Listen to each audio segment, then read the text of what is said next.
Assalamu alaikum wa rahmatullahi wa barakatuh, brothers and sisters. Welcome to Ask Eman. We're here live, alhamdulillah. The number to call is 0203 515 0769 to get through to us. That's the quickest way to get through to us and ask your questions. Brothers and sisters, you could also go to WhatsApp and send your question via that means, or comment on Facebook, inshallah. And without further ado, I'm joined by Shaykh Wasim Kempson. Assalamu alaikum, Shaykh. Wa alaikum salam wa rahmatullahi wa barakatuh. Sheikh, before we get to the questions, inshallah, we have a day or so to go, or a couple of days, 2 days to go before the end of Ramadan. No. So what should we be doing in these latter days? And also, how would we know if our ibadah has been accepted? That's a very good question. Bismillah walhamdulillah wassalatu wassalamu ala rasulillah wa ba'd. Allah subhanahu wa ta'ala mentions a verse in the Quran, which is a very beautiful verse. And we can understand it in light of Ramadan, where Allah subhanahu wa ta'ala says, وَاعْبُدَ رَبَّكَ حَتَّى يَأْتِيَكَ الْيَقِينَ, that you worship your Lord until the certainty comes to you. And many of the scholars of the past would say or interpret the certainty is death. So we worship Allah subhanahu wa ta'ala to our last moments. And we know that the Prophet sallallahu alaihi wasallam said, إِنَّمَا الْأَعْمَالُ بِالْخَوَاتِيمِ, or الْأَعْمَالُ بِالْخَوَاتِيمِ, that actions are by how they end. So Ramadan, yes, alhamdulillah, we're coming towards the end.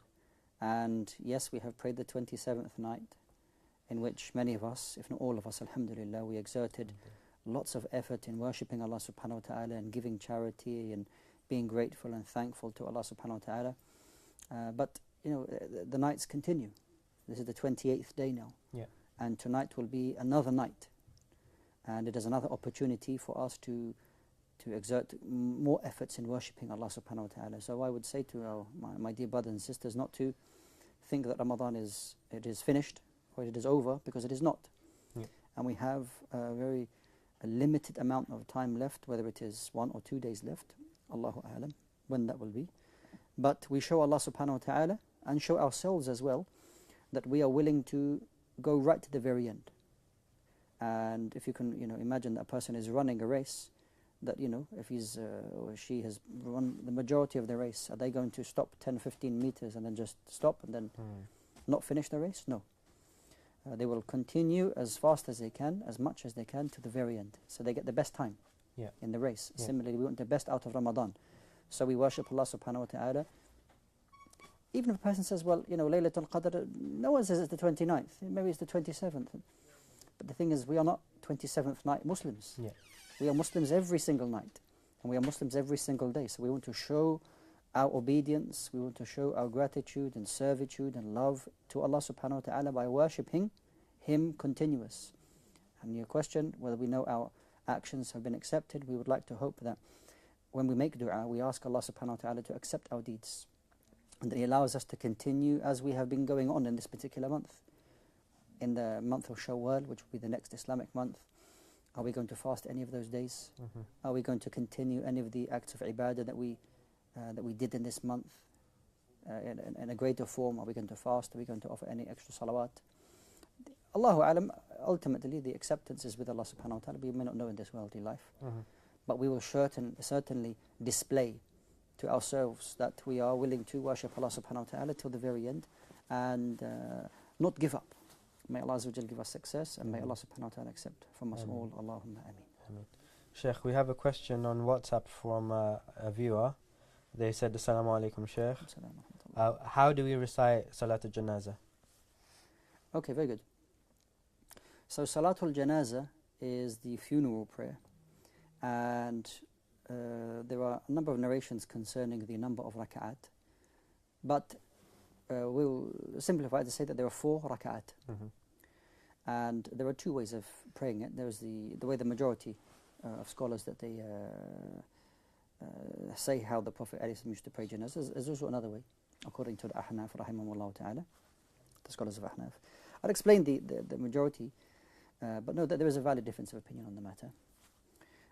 The majority of the scholars from the Hanabila, Maliki and Shafi'iyya, they say that janazah is 4 is takbirat by saying Allahu Akbar. Okay, janazah does not contain any sujood, it does not contain any ruku'.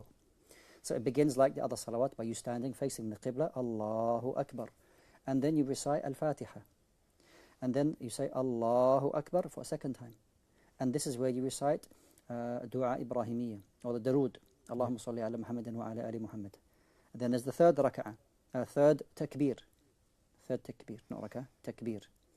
This is when you make the dua for the deceased. Okay? And this dua for the deceased, there's a number of ways, different ways of saying that. You can, if you go to the fortress of the Muslim, Husn al-Muslim, you'll find the different supplications to be said there, inshallah ta'ala. And then there is the fourth takbir, Allahu Akbar, for fourth time. And then there's general dua for everybody. And then Assalamu alaikum wa rahmatullah, Assalamu alaikum wa rahmatullah. Okay, so there's four takbirat. After the first one is Fatiha. Yeah. After the second one is the darood, dua Ibrahimiyya. After the third one is the dua for the deceased. After the fourth is a very short dua for everybody. And then as the Assalamu alaikum wa rahmatullah, Assalamu alaikum wa rahmatullah. And is there a specific way to do the fourth, the last dua, or is that just the dua? Any dua that you No. As I meant, yeah, there is one. So, for example, if there's a deceased as a child, yeah, as opposed to a deceased being an adult, yeah, there's a different wordings that you can say. Okay. Because with the dua for the deceased, you're seeking forgiveness for that. Allahumma ghfir lahu warhamhu wa'afu anhu wa'afu anhu. Allahumma ghsilhu bil-ma'i wa-thaldi wal-barad. You're asking for forgiveness, and you're asking Allah subhanahu wa ta'ala, Allahumma naqihi min al-khataya kama yanqa ath-thawb al-abyad min ad-danas. Ya Allah will purify this individual just as the clothing is purified from dirt. As for a child, they have no sins. So then there's a general dua, Allahumma ghfir lil-muslimeen wal-muslimat wal-mu'mineen wal-mu'minat al-ahya' minhum wal-amwat. This is general dua. If you go to the fortress of the Muslim, you'll find the different wordings for those. Wallahu a'lam. Jazakallah khair, Shaykh. We have another question on WhatsApp. Assalamu alaikum, Shaykh. I wanted to ask, when does Isha Salah end? Salat al-Isha. طيب. So Salat al-Isha is up to nisful layl, is up to half of the night. Yeah. Now, half of the night does not mean 12 o'clock, midnight. Okay, doesn't mean that. So what is it meant by half the night, or midway through the night? What is meant by that? What is meant by that, and it is worked out by finding out how many hours there are between Salat al-Maghrib and Fajr. So you work out how many hours from Maghrib to Fajr. So let's say 8 hours. Yeah. So 4 hours would be half of the night, whatever time that is. Yeah. Whether it's 10 o'clock or 2 o'clock or whatever the case may be. If there's 10 hours between them, so it would be 5 hours after Maghrib. That would be up to half of the night. Okay. Okay, so Salat al-Isha really shouldn't be delayed beyond half of the night. Wallahu a'lam. Jazakallah khair, Shaykh. And is it better to delay Isha in comparison to other prayers? Good question. Okay, so at the time of the Prophet ﷺ, there was a time when he delayed Salat al-Isha, and the people gathered, and the Prophet ﷺ said, excuse me, if it wasn't a mashaqqa or difficulty for my ummah, that I would have made Salat al-Isha to be prayed at this time. Okay, so the Prophet ﷺ reminded us that if it is possible to delay Salat al-Isha, then do so, not past midnight, of course. So what the Prophet ﷺ would do in his masjid ﷺ is that everyone would pray Salat al-Maghrib, and when Salat al-Isha came, if the people they attended in quite a large number, he would pray Salat al-Isha in its earliest time. If, for example, that he saw that maybe delaying it and allowing people to come, he would delay Salat al-Isha a little bit later. Okay, so it depends on the state of the people. If there's no difficulty upon them, then you can delay Salat al-Isha. But if it's difficult for you to gauge if it's a difficulty amongst people, then there is a common practice in delaying Salat al-Isha after Salat al-Maghrib by an hour and a half or so, or a couple of hours or something like this. Jazakallah khair, Shaykh. We have another question from a viewer. It says, what's the meaning of this dua? Allahumma innaka afwan tuhibbu fa'fu anni. Allah, this is a dua that many of us we made, and we should continue to be making during the last nights of Ramadan, when the Prophet ﷺ said, Allahumma innaka afuun tuhibbul afwa fa'fu anni. That, oh Allah, you are the one who pardons, that you love to pardon, so pardon me. Now the word pardon really doesn't give is not a true reflection of the meaning of al-afu, because al-afu is one of the names of Allah subhanahu wa ta'ala, al-afu. And Allah subhanahu wa ta'ala al-afu is that He's the one who pardons, overlooks, in one of the meanings, overlooks our dhunub and our sins. There's also a meaning of al-afu in the usage of the word al-afiyah, is that you're requesting from Allah subhanahu wa ta'ala goodness in both your physical existence, your life, your health, and also in your deen. So you ask Allah subhanahu wa ta'ala for goodness, protection. You're looking for prosperity and benefit in your body, so no illnesses, no harm comes to you.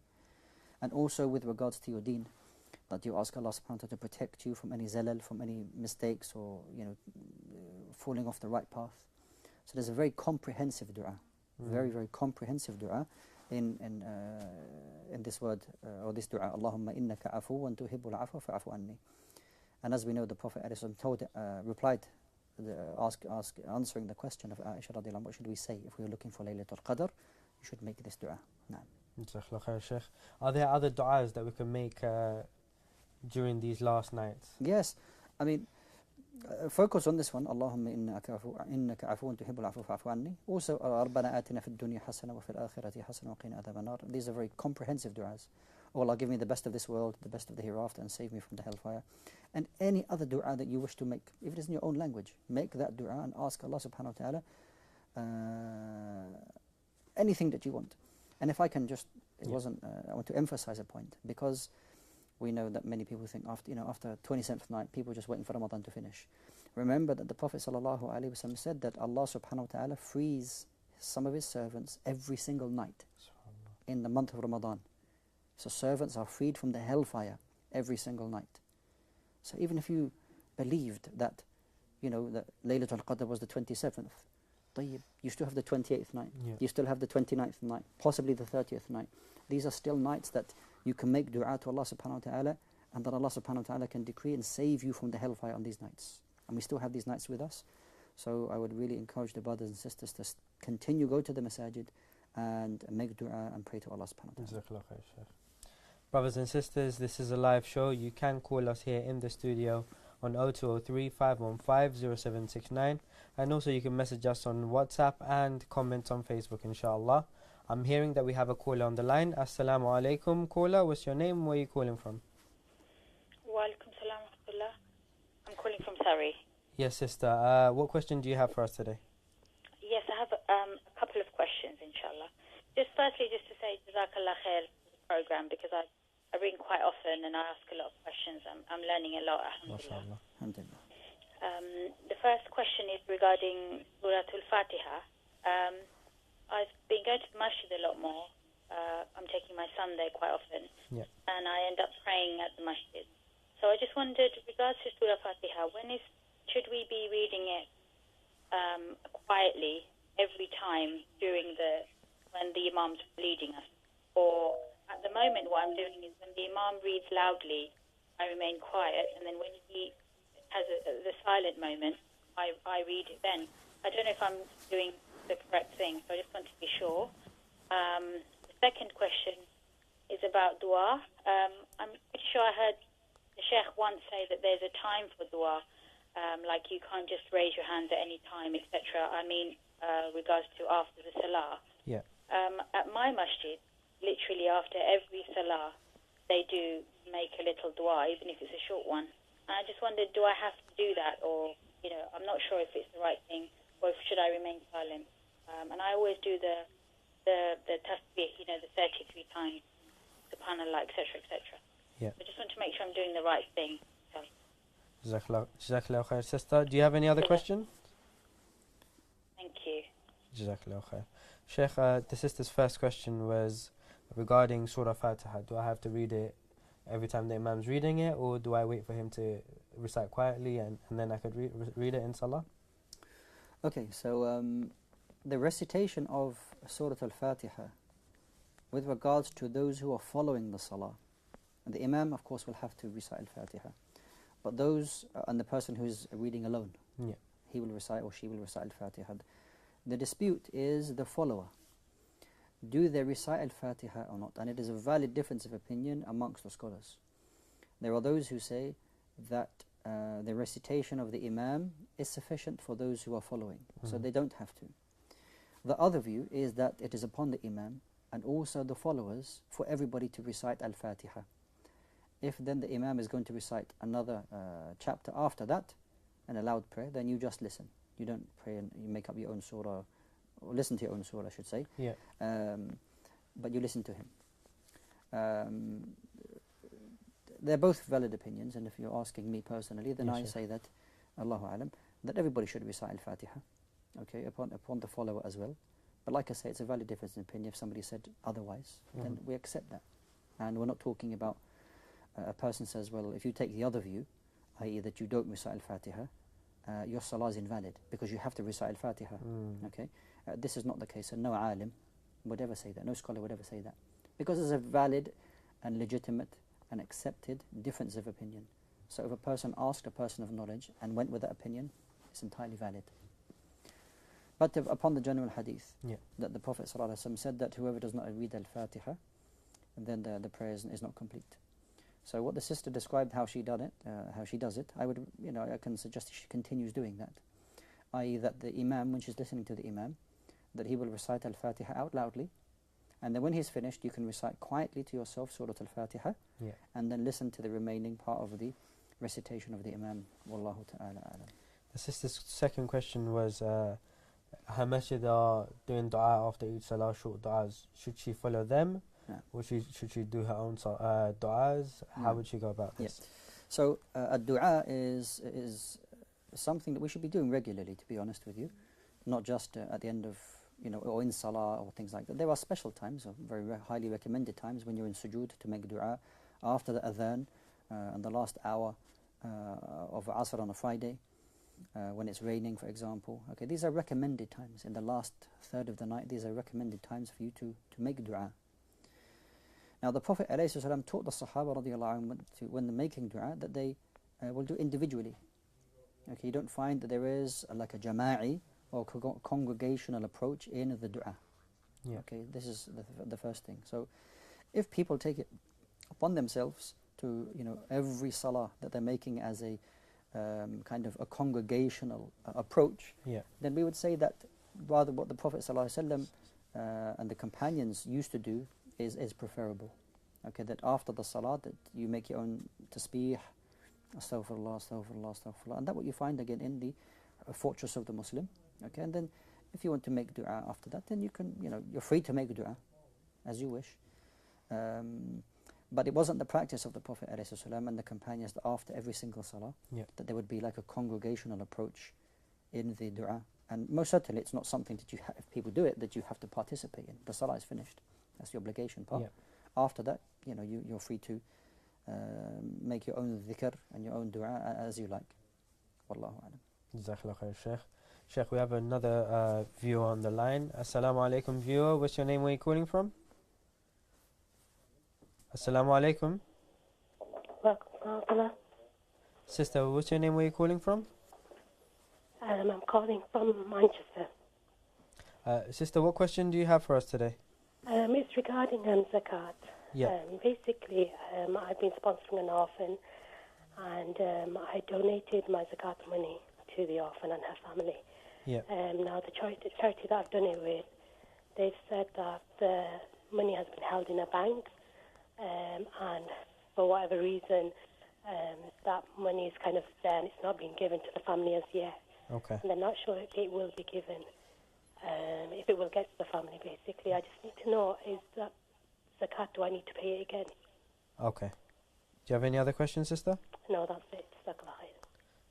Jazakallah khair, sister. Shaykh, the sister asked, she's sponsoring an orphan and she's been doing that as a means of her zakah, but it's been put in a bank somewhere and the family hasn't received it yet. What obligations does she have and what should she do? Okay.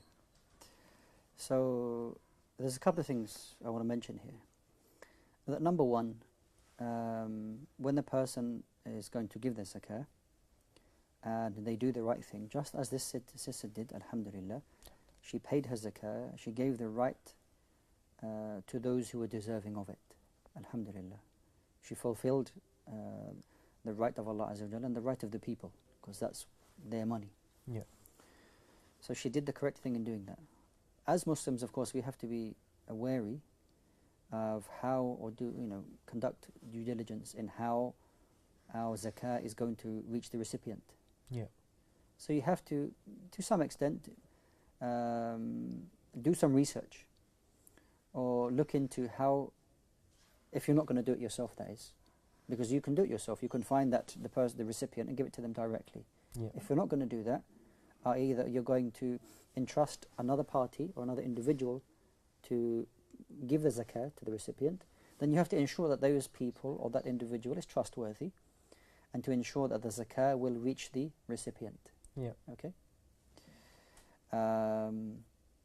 Next point I want to mention is that these charity organizations, whoever they are, if they offer a service, okay, they say that we will take your zakah and we will pay and give the zakah to whom you want it to go to. Yeah. Okay, then they have to fulfill that. It is not allowed to offer the service of taking people's zakah and then holding it and hoarding it. هذا لا يجوز. That's not allowed. And if charities are doing that, then they should fear Allah subhanahu wa ta'ala, because this money does not belong to the one who is giving the zakah, nor does it belong to those who are distributing the zakah. It doesn't belong to you. It belongs to those fuqara, masakeen, or whoever is the recipient of the zakah. Okay. Regarding the sister's situation, she, for whatever reason, wanted to know, and it's only fair, that did those orphans, that family, did they receive the zakah? Because I asked you to deliver the zakah to them. Yeah. If this charity says, no, it has not been delivered, then she has the right to ask, when will they receive that zakah? Yeah. If they give an unknown date, that's unacceptable, because the money has been paid. It needs to be given to them without delay. Yeah. And if they can't give you any answers, you have right to ask for that zakah back. You ask for that money back, so that you can give it to somebody else, so that they can then give the zakah to the individuals that you want. And it is not permissible as well that you have entrusted those individuals to distribute the zakah. It's not allowed for them to say, we can't give it back to you. They don't have the right to say that. Shar'an, they have no right to say that. If the individual finds that it's not being done correctly, you have full right to ask for that money back, so that you can ensure that the zakah reach the recipient in good time. Wallahu a'lam. Jazakallah khair, Shaykh. We have another caller on the line. Assalamu alaikum, viewer. What's your name? Where are you calling from? Walaikum salam. My name is Mu'ad and I'm calling from Surrey. Mu'ad, what question do you have for us today? The question I have today is, I know when you go to sujood, you're allowed to read, after saying Subhana Rabbil A'la 3 times, you are allowed to read a dua of some sort, but are you allowed to say Astaghfirullah 1, 2 or 3 times after that? Okay. Do you have any other question for us, Mu'ad? No, I don't. Also, is your parents aware that you're calling us today? Yes, they are. Okay. Jazakallah khair, Mu'ad. I'll give that question to the Shaykh. Shaykh, Mu'ad's question was regarding sujood. Can they say Astaghfirullah 3 times when he is in sujood? Or are there specific du'as? He spoke very well, mashallah. A very confident Mashallah. speaker is our brother Mu'adh. May Allah subhanahu wa ta'ala bless him and bless his family. Ameen. So, as he rightly mentioned, that while in sujood, you say Subhana Rabbi al-A'la, and you say that 3 times, which is recommended, or a number of odd times after that. If you want to say Astaghfirullah, after that you're seeking Allah subhanahu wa ta'ala's forgiveness in the sujood, you have, it's good for you to do that, alhamdulillah. So if you want to say Astaghfirullah wa atubu ilayk, then you can do that, no problem, inshallah ta'ala. No. Inshallah. Jazakallah khair, Shaykh. Shaykh, going back to zakah, for example, I've heard this being said, that the one who is given the zakah, for example, a charity, they're entitled to something before giving it to the person, or is that not the case at all? Okay, yeah. So if you give zakah to charities, you see, charities usually will not only deal in zakah. No. There are certain organizations that may deal with specifically zakah only, But the vast majority of charity organizations will accept charity in all its forms. Yeah. Okay. Now, if this is the case, because I'm trying to give a solution here now concerning the situation, okay? Because zakah is very sensitive sensitive money that can't just be distributed how you like, on anything that you like. And that the word fi sabilillah, which is used in the path of Allah subhanahu wa ta'ala, has become a very wide avenue for distributing zakah. So you have to be very careful in how the zakah is being distributed. Now those organizations, those charities I should say more specifically, who are accepting people's charity in all its forms, and then they will request gift aid, okay, with the vast majority of their, here in the UK I'm talking about, that they will receive on top of that a percentage. I'm not sure, is it 20 something percent on top of the amount that's been donated. Yeah. If they do that, usually that can cover the running costs of the employees. And charities having employees is not a problem. Paying employees is not a problem. Shaykh, we have 20 seconds. I'd have to stop you there, inshallah. No problem. We'll continue after, inshallah. And we'll continue after, inshallah. Brothers and sisters, this has been Ask Eman. We'll be back after the break shortly, inshallah. We'll see you then, inshallah. Assalamu alaikum wa rahmatullahi wa barakatuh.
Assalamu alaikum viewers, welcome to Ask Eman. We've been here since 6:45. Brothers and sisters, you could call us on 0203 515 0769 to get your questions here, and that's the fastest way to get your questions to the Shaykh, inshallah. You can also message us on WhatsApp and comment on Facebook with your questions. Before the break, Shaykh, we were talking about zakah and giving zakah to charities, and how that would be distributed by the charity and what rights they have over it, inshallah. Yes, so the question was about using zakah and people taking out of the zakah to cover their own costs. Yeah. So I was explaining basically the best way or best approach in doing that. So because I said specifically zakah is a very sensitive form of charity, and that it can only be given to specific recipients who qualify for that. Okay. So what I mentioned is that if those charities who in general do accept all types of charity, then any donation that's given, they can then in turn, the donator, the one who's donating, can tick the box for gift aid. Yeah. Okay, so if you give like £100, then once you tick the gift aid box, I'm not sure of the exact figure, it's 20 something. It might be as far as like 25 or 27%, I think. Okay. I think. So then essentially the charity will then get from the government will give them £127. Okay. Yeah. So if with all the gift aid that you receive, if that can cover your employees who are working with you, and I said there's no problem in people being paid in a charity. That's not a problem. Okay, that shouldn't be looked down upon, because this is people are working, spending time away from their families, okay, and helping Muslims. That shouldn't be looked down upon as being, why are you receiving a wage for doing something good? There's absolutely no problem in doing that. Okay.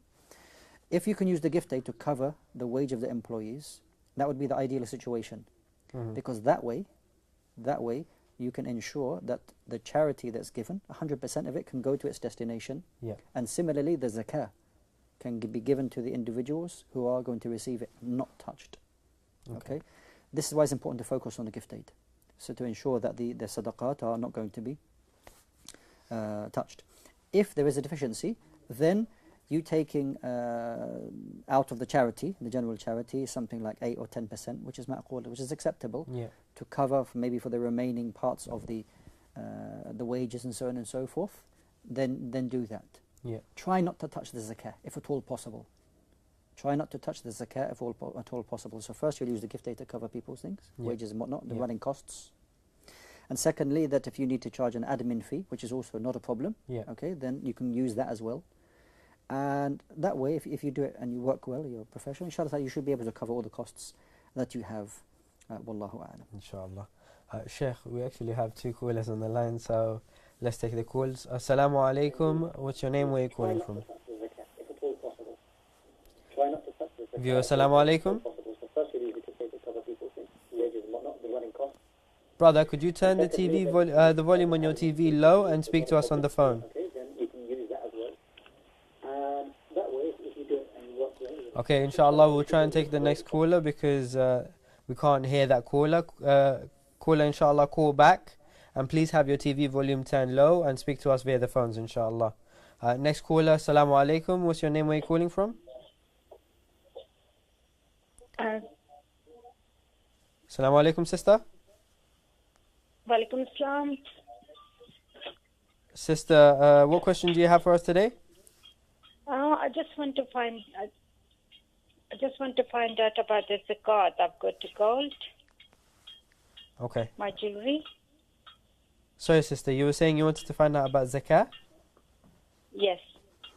Do you have a specific question linked to zakah? Yes, because I was paying every year zakat, and my husband said you don't need to pay this year because he asked the Shaykh, and Shaykh said it's for your use. Okay. So the Shaykh said it's for your... Yeah, I understand. Okay, okay, sister. We'll ask the Shaykh for you, inshallah. Okay. Shaykh, I didn't catch the question fully. If you caught it, could you just let the viewers know and also answer it, inshallah? Okay, so it's a common question, and that is, with the jewelry, the gold that I have, do I pay zakah on the gold that I wear or not? Zakat al-huli. Okay, it's a well-known issue a difference of opinion amongst the scholars. However, the view of Abu Hanifa rahimahullah it seems to be the stronger view on this, and that is that zakah is paid on all of the gold, whether you wear it or not. Okay. So this is the what people should pay their zakah on, whether you wear the gold or whether it is gold just kept in a box that you don't wear. Okay, zakah should be paid, inshallah ta'ala, on all of the gold. And the fuqara, the masakin, alhamdulillah, they benefit. And this is good for you as well. Okay, since you've asked me, this is what I believe that you should do. You pay zakah on whether the gold you wear it or not. Okay. No. And would that be 2.5% of the gold? Yeah, the value of the gold, then like the wealth, 2.5% of the gold that you have. Okay, inshallah. Jazakallah khair, Shaykh. I think we have another caller on the line. Assalamu alaikum, caller. What's your name? Where are you calling from? Assalamu alaikum, caller. What's your name? Where are you calling from? Wa alaikum salam. I'm calling from London. Yes, sister. What question do you have for us today? I have a question. Wa alaikum salam.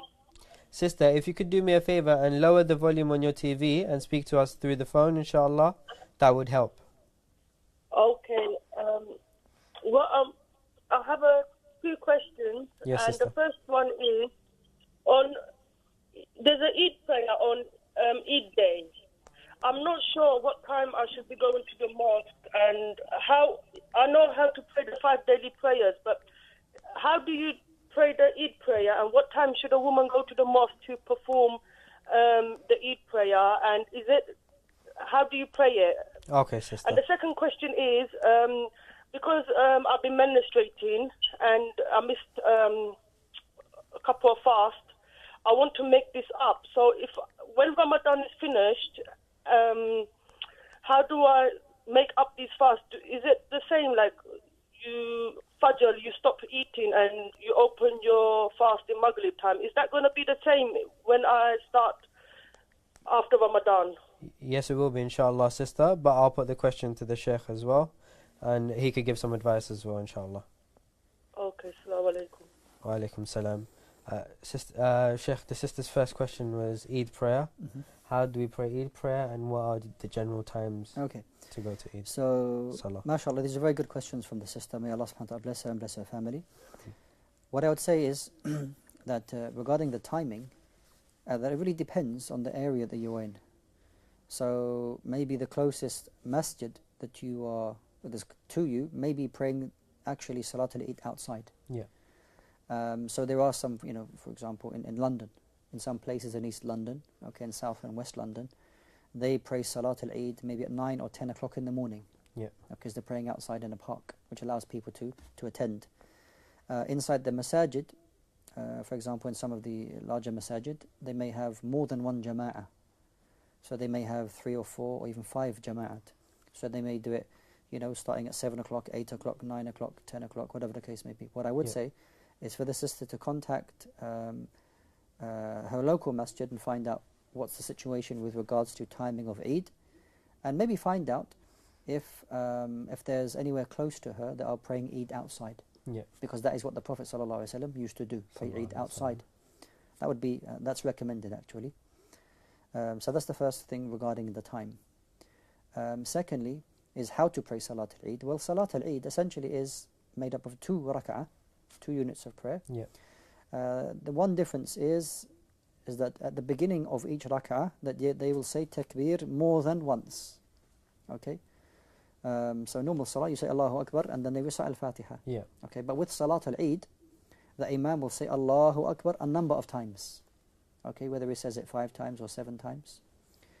And then the second rak'ah again, he'll say it a number of times. Essentially after that, it's like Jum'ah. 2 rak'ah. He may, for example, recite Sabbih isma rabbika al-a'la, and then Hal ataka hadith al-ghashiyah. So it's like Jum'ah essentially, but at the beginning of each rak'at, they may just recite or just say a few more takbirat, and that's essentially it. And then after the prayer, then there is the khutbah. Because in the Jum'ah prayer is what Is the khutbah first, and then the prayer. Yeah.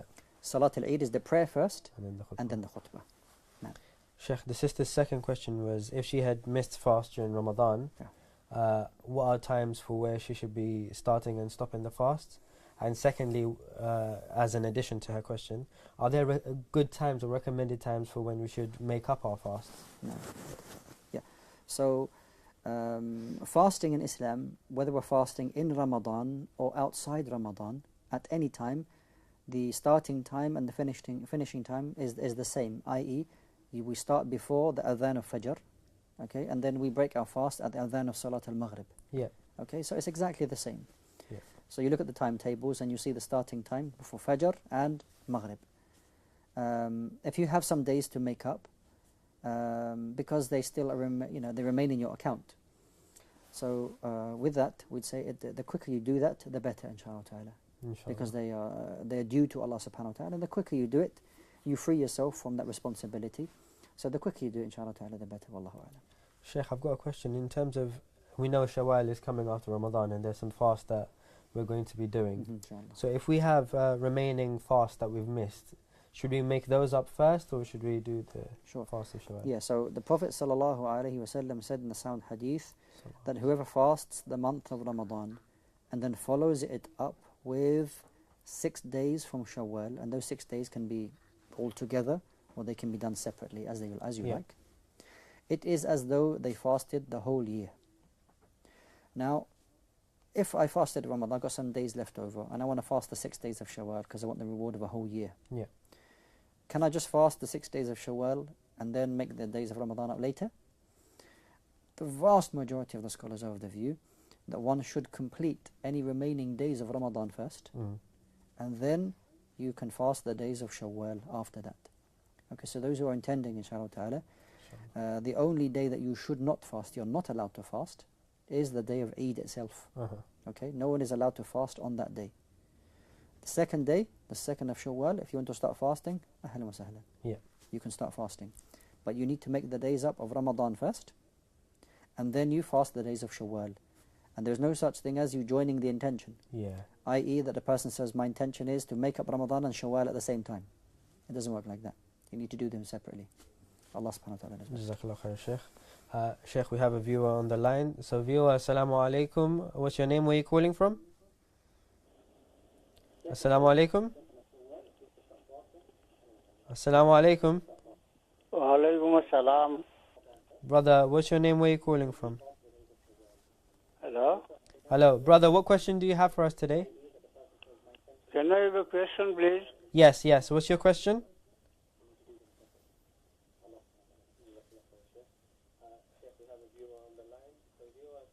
Brother, could you turn the volume of the TV low and please ask your question on the phone?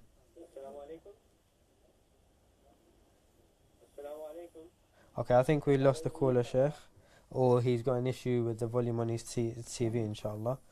Shaykh, there are two things. We've spoken about zakat earlier, but there's zakat al-fitr, which we'll pay before we go to the Eid Salah. What are the two differences, and how would we pay for our families? Okay, that's a very good question. So, we have zakat al-fitr and zakat al-mal. Yeah. Are they the same thing? No, they are not the same thing. Zakat al-mal is like the money that you have in your bank, okay, or the gold that you have, or the goods that you buy and sell. Okay, this is the zakat al-mal that you pay once a year. Yeah. As you do. Zakat al-fitr or fitrana is that what you pay right at the end of Ramadan, okay, and it has to be done before Salat al-Eid. Now, there's a few rulings concerning what zakat al-fitr is. Yeah. There's a hadith, or there's many hadith actually, narrated by Ibn Umar and Ibn Abbas and Abu Sa'id al-Khudri radiyallahu anhum, that the Prophet ﷺ told the people to give zakat al-fitr as a sa'. And a sa' is 4 handfuls of staple food to the poor people.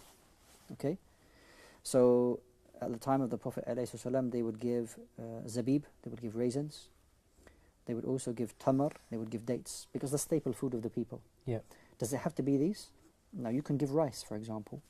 If the people in that particular country, the staple food would be rice, then you give them approximately 3 kilos. It's just under 3 kilos. and you give that to the poor. Now, who has to pay it? The one who's financially responsible in the home. Yeah. They will take care. So let's say, for example, you've got a husband and wife and 3 children. So the husband, it's upon him to count five people, 5 heads. Himself, his wife, and 3 children. Yeah. So therefore, we say that the children, they have to pay zakat al-fitr per person. Okay. So he would have to have the responsibility of, when I say pay, and this is what people do in the UK mostly, and usually in the West, to be honest with you, is they pay. Yeah. But the point is that you're not giving money. The sunnah is to give food to the poor people. Now, how does it work? Or how is it satisfactory that I'm giving money? Well, it is not.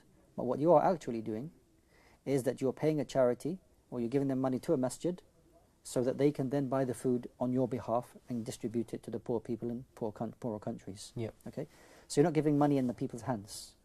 What you're doing is you're giving the money, whether it's £4 or £5, depending on the place that you go to. Yeah. They will then take the responsibility of purchasing the food and then distributing it to the poor people. It has to be done before Salat al-Eid. Yeah. And also, it is known that you can do it before Salat al-Eid by 1 or 2 days. So the fact that we are 1 or 2 days before Eid, you can pay your zakat al-fitr now. Okay. Okay. So the brothers and sisters who weren't aware of that, then they can pay it now. It's just to remove that responsibility from you, because maybe you forget. And if you give it after Salat al-Eid, it is, as the Prophet says, sadaqatun min as-sadaqat. It's just a general charity. Okay. So it's upon every person. So 5 people. Let's say you're going to give a charity some money. Yeah. So they with a view to buy the food. There's 5 of us in the home. It's £5 each. So you give them £25. Yeah. So then they will buy £25 worth of food, and then they will distribute it to the poor people. Jazakallah khair, Shaykh. We have a viewer on the line. Without further ado, viewer, assalamu alaikum. What's your name? Where are you calling from? Hello, assalamu alaikum.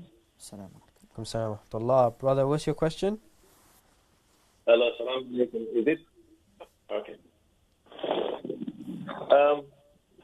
Assalamu alaikum, Shaykh. Assalamu alaikum. Assalamu my question is, I am going to Africa on Friday, but it's very early in the morning flying. I don't know if I will miss the Eid, because my intention was to pray with my family in Africa. So, but I just got a call that the Eid is Friday. I don't know whether it's true. I thought it's on Saturday. Okay. So is that a problem for me? Could you repeat the question, brother? I didn't The catch some of question it. is, I am flying to Africa on Friday, Okay. 6 o'clock in the morning. Okay. So I will be there around 8 in the evening to pray with. I was intending to pray with my family on Saturday. Yeah. But now they told me it's Friday, the Eid. Is that a problem? When do you arrive? Sorry? When do you arrive? When did I? When will you arrive? I'm When will flying you arrive? Friday morning. Okay, when will you arrive in Africa? He said the same Friday, even 6 o'clock. 6 o'clock. Okay, brother. Jazakallah khair. I'll put that forward to the Shaykh. All right, thank you. Assalamu alaikum. Assalamu Shaykh, the brother's flying to Africa, and he was intending to pray Eid Salah with his family. But now he's not sure if Eid will be Friday or Saturday. If it was Saturday, it would have been okay. But if it's Friday, he might not get a chance to. So what should he do in that situation?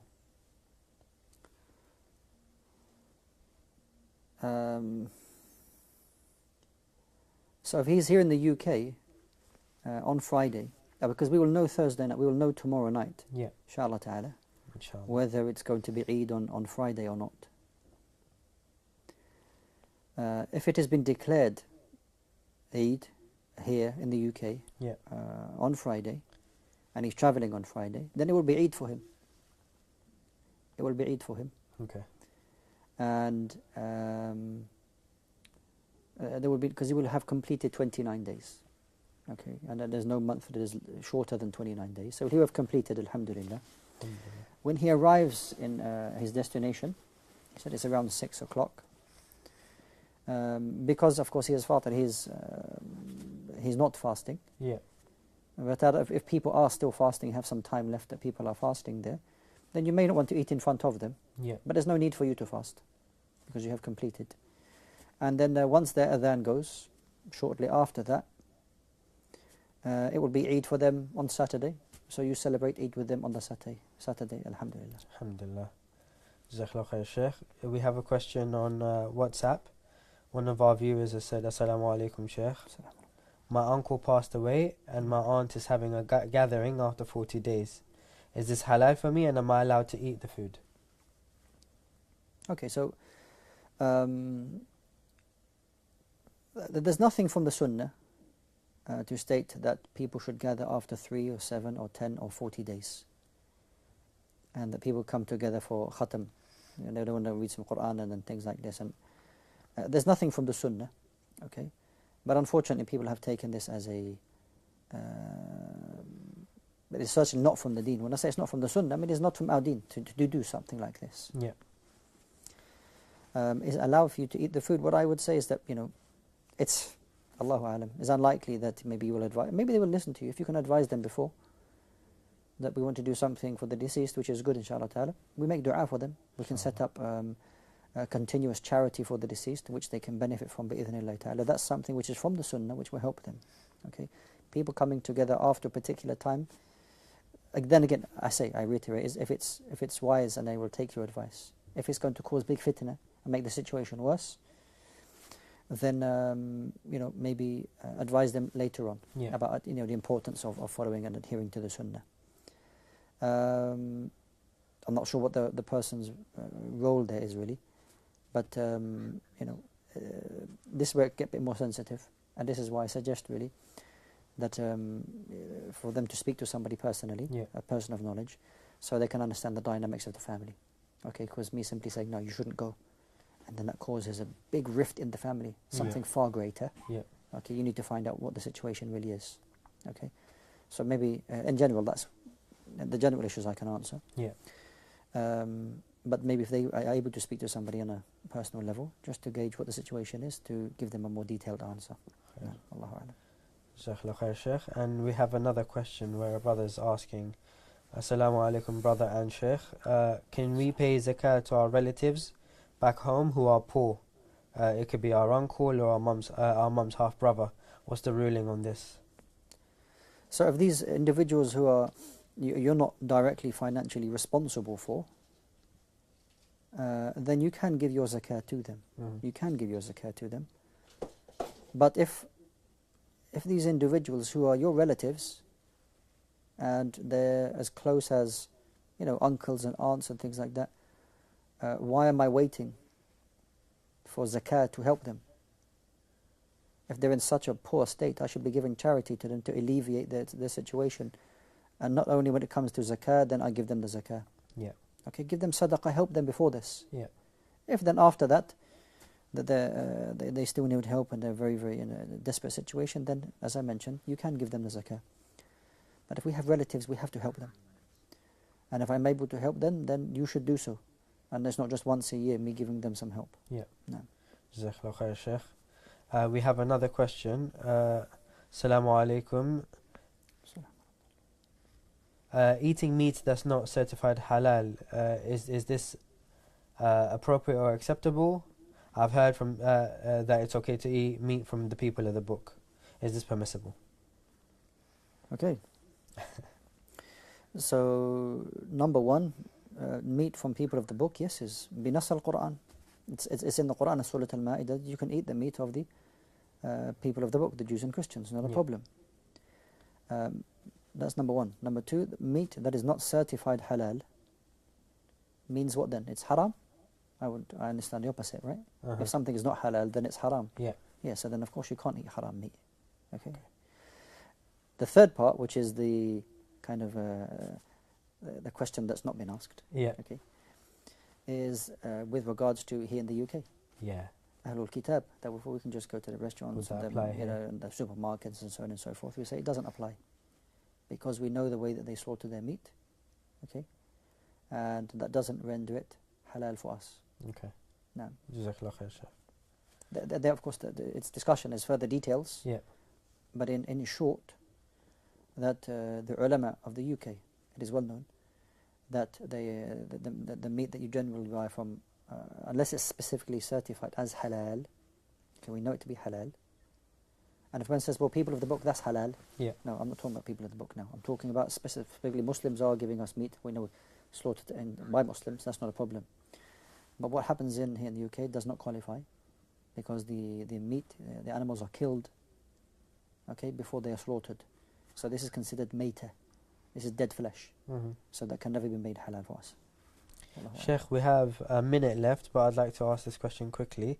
How do I deal with my mother who oppresses my wife if I can't afford to live separately? Well, you have to be as wise as you can. Make dua to Allah subhanahu wa ta'ala. He softens her heart, and try to be as best you can in alleviating whatever differences that they have. But it is upon you, it is a must upon you to resolve the situation. You can't just leave it. Okay, so you have people who have rights over you. May Allah subhanahu wa ta'ala join their hearts. Jazakallah khair, Shaykh. Last question. Can we use watercolor paper that has gelatin within it? Watercolor paper for what? For drawing.